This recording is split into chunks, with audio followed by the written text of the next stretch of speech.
অবস্থান করছি এমন একটি গ্রামে, যে গ্রামের প্রায় 80% লোকজনই সরকারি চাকরির সাথে জড়িত এবং এই গ্রামটিতে কয়েকজন বিসিএস ক্যাডারও রয়েছে।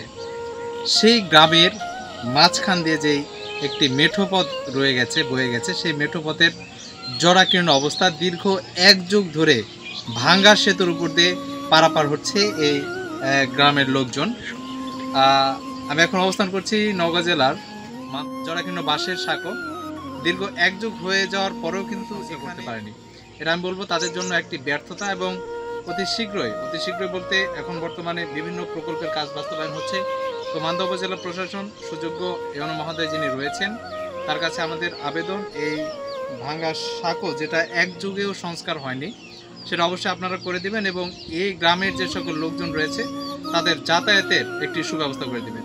ধন্যবাদ সবাই।